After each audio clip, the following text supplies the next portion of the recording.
Après 3 ans de travaux et quelques découvertes historiques, samedi dernier, Drincam a mis les petits plats dans les grands pour inaugurer son église rénovée.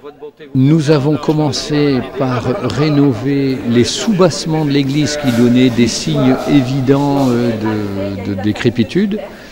Et l'employé communal nous avait dit cet hiver, je veux bien commencer le bas de l'église. Et à la réfection, ce qui devait durer tout l'hiver n'a duré qu'une semaine. Et puis nous avons du coup continué et essayé de trouver, comme dans un puzzle, les morceaux qui manquaient.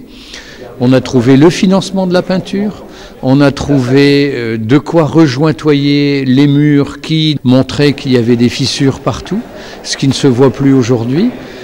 Et en mettant tout ça bout à bout, on a réussi finalement à avoir une église qui tient la route, quelque chose qui fait l'émerveillement de tous les gens qui ont participé à cette inauguration aujourd'hui. Une rénovation rendue possible grâce à plusieurs soutiens publics, à commencer par celui du département. Le département du Nord et le conseil départemental a la volonté d'être proche des maires, d'être proche des habitants. Une église fait partie du patrimoine.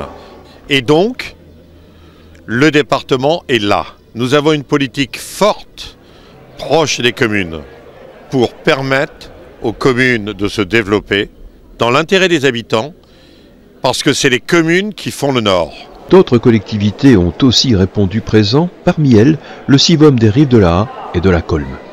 Exactement, on a participé de plusieurs manières, soutien technique, soutien en fourniture, soutien en matériaux, et puis nous avons souhaité, à la demande de Patrick Thor, maire de Drincam et de son conseil municipal, restaurer, remettre l'écusson qui a un lien particulier avec la famille de Cuypers de Gravelines, puisque Madame de Cuypers était l'épouse du gouverneur de Gravelines, et donc après elle s'est occupée de Drincam. Donc il y a eu un lien très fort à un moment donné entre Gravelines et Drincam. Un autre partenaire du projet, la CCHF, qui a également apporté son soutien financier à cette restauration. Donc l'idée c'est d'avoir un patrimoine restauré qui pourra également être un élément patrimonial, architectural qu'on pourra mettre en avant au niveau de la CCHF, notamment dans le cadre du développement du tourisme. Ambition partagée par la première dame du village. On a notre église, mais il y a tout ce qui se rattache à l'histoire de cette église, à la construction de cette église et les églises qui ont précédé cette église actuelle, plus le château de Drincam qui était situé juste derrière ici, sur la motte féodale.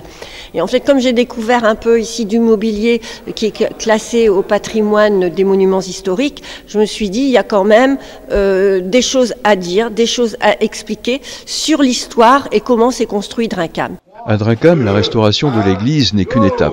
Pour les élus comme pour les bénévoles, le travail continue. Faire figurer Drincam sur les cartes de tourisme, transmettre l'histoire du village en attirant quelques visiteurs curieux au détour des chemins de la Flandre maritime.